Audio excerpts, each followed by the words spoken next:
Jesus' friends were sad. They would never see their best friend again. How could this happen?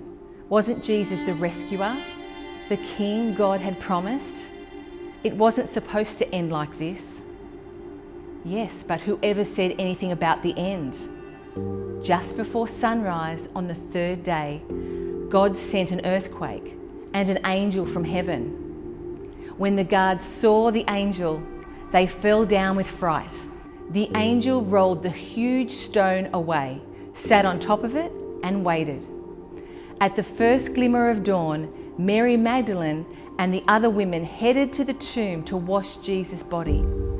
The early morning sun slanted through the ancient olive trees, drops of dew glittering on leaves and grasses, little tears everywhere.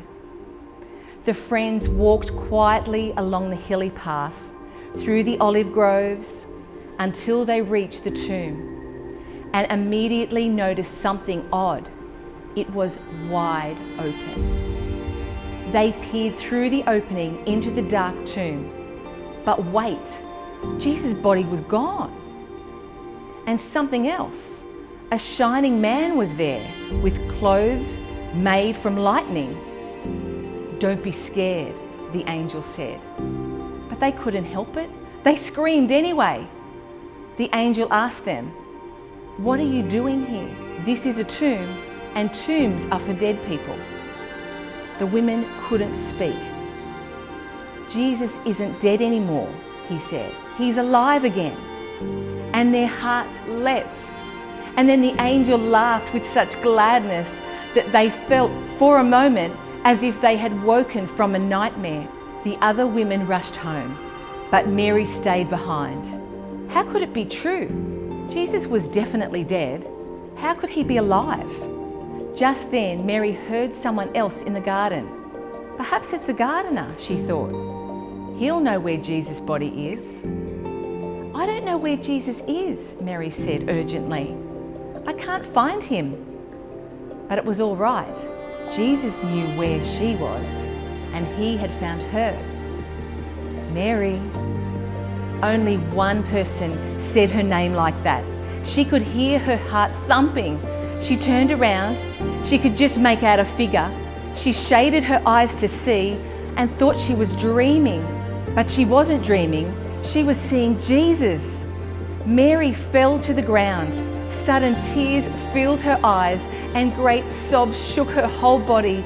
And all she wanted to do in that moment was to cling to Jesus and never let him go.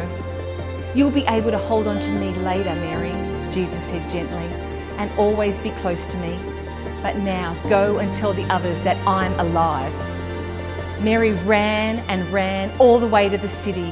She had never run so fast or so far in her life. She felt like she could have run forever. She didn't even feel like her feet touched the ground. The sun seemed to be dancing and gleaming and bounding across the sky, racing with her and shining brighter than she could ever remember in the clear, fresh air. And it seemed to her that morning as she ran, almost as if the whole world had been made anew, almost as if the whole world was singing for joy. The trees, the tiny sounds in the grass, the birds, her heart. Was God really making everything sad come untrue? Was he making even death come untrue? She couldn't wait to tell Jesus' friends. "They will not believe it," she laughed. And of course, she was right.